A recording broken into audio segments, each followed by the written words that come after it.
घनकचरा व्यवस्थापन नियम 2026च्या प्रभावी अंमलबजावणीसाठी इचलकरंजी महानगरपालिकेच्या डॉक्टर बाबासाहेब आंबेडकर सभागृहात विशेष सभा आयोजित करण्यात आली. या सभेत सर्वोच्च न्यायालयानं घनकचरा व्यवस्थापनाबाबत दिलेल्या निर्देशांचं काटेकोर पालन करण्याचा निर्धार व्यक्त करण्यात आला. तसंच प्लास्टिक बंदी आणि कचरा व्यवस्थापनासाठी प्रशासनाकडून राबवण्यात येणारा कालबद्ध कार्यक्रमही जाहीर करण्यात आला. प्रारंभी आयुक्त पल्लवी पाटील आणि उपायुक्त विद्या कदम यांनी घनकचरा व्यवस्थापनासाठी तयार करण्यात आलेल्या 36 महिन्यांचा कृती आराखडा सादर केला. या आराखड्यानुसार शहरात कचऱ्याचं ओला, सुका, घरगुती, घातक आणि स्वच्छता विषयक अशा 4 स्तरांवर वर्गीकरण करण्यावर विशेष भर दिला जाणार आहे. नागरिकांमध्ये याबाबत जनजागृती निर्माण करण्यासाठी व्यापक जनसंपर्क मोहीम राबवण्यात येणार असून प्रभागनिहाय लोकप्रतिनिधींनाही घरोघरी जाऊन जनजागृतीची जबाबदारी पार पाडावी लागणार आहे. शहरातील सार्वजनिक ठिकाणी उघड्यावर कचरा टाकण्याच्या प्रकारांना आळा घालण्यासाठी विशेष मोहीम राबवण्यात येणार आहे. तसंच वस्त्रोद्योग आणि बांधकाम क्षेत्रातून निर्माण होणाऱ्या कचऱ्याचं योग्य व्यवस्थापन करण्यावर भर दिला जाणार आहे. या उपक्रमाची सुरुवात 7 जूनपासून जनजागृती मोहिमेद्वारे करण्यात येणार असून त्यानंतर टप्प्याटप्प्यानं अंमलबजावणी केली जाईल. सभेच्या समारोपात महापौर उदय धातुंडे यांनी स्वच्छता ही केवळ महानगरपालिकेची नव्हे तर प्रत्येक नागरिकाची सामूहिक जबाबदारी असल्याचं सांगितलं.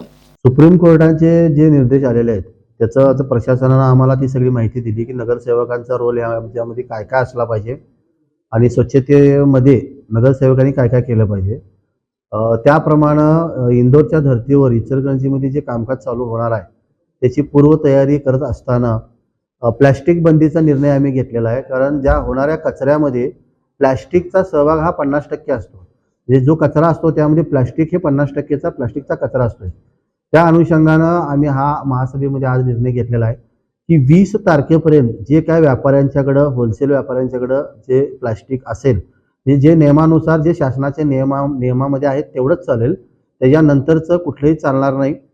20 तारखेपर्यंत संपवायचं आहे आणि 20 तारखेपर्यंत संपल्यानंतर 22 तारखेला आमचे कर्मचारी अधिकारी तुमच्या दुकानाला येऊन भेट देऊन जर तुमच्यामध्ये तसं जर आढळलं तर जी काय आहे दंडात्मक कारवाई ती तुमच्यावर होणार आहे. त्यामुळे सगळ्या व्यापाऱ्यांना विनंती आहे म्हणजे अचानकच आम्ही निर्णय न घेता तुम्हाला 15 दिवसाचा वेळ दिला आहे. 15 दिवसात तुम्ही स्टॉक इतरत्र सगळं हलवून घ्या कारण तुमचंही नुकसान आम्हाला करायचं नाही. त्याच्यानंतर जे किराणा दुकानदार किंवा जे फेरीवाले किंवा इचलकरंजीमध्ये इतरत्र जर प्लास्टिक कुठलं तेच वापरण्यात येणार असेल तर ते प्लास्टिक आम्हाला 24 तारखेपर्यंत त्यांनी ते संपवायचं आहे.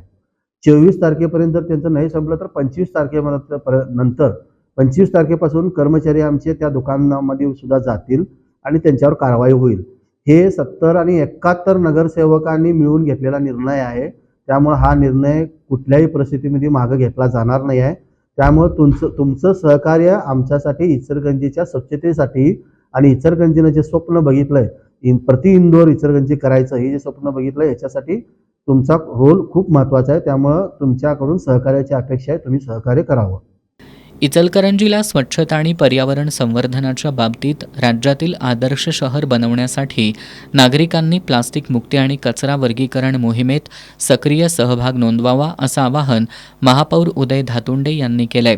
सभेदरम्यान उपमहापौर अनिल डाळ्या, ज्येष्ठ नगरसेवक मदन कारंडे, तानाजी पोवार, रवी राजपुते, सभागृह नेते विठ्ठल चोपडे, विरोधी पक्ष गटनेते उदयसिंग पाटील, नगरसेवक रणजित जाधव, अमरजित जाधव, सचिन राणे, प्रदीप धुत्रे, अभिषेक वाळवेकर, नगरसेविका अलका स्वामी, ध्रुवती दळवाई यांच्यासह अनेक सदस्यांनी चर्चेत सहभाग घेतला. शहरातील स्वच्छता व्यवस्थापन अधिक प्रभावी करण्यासाठी विविध सूचना आणि मतं यावेळी मांडण्यात आली.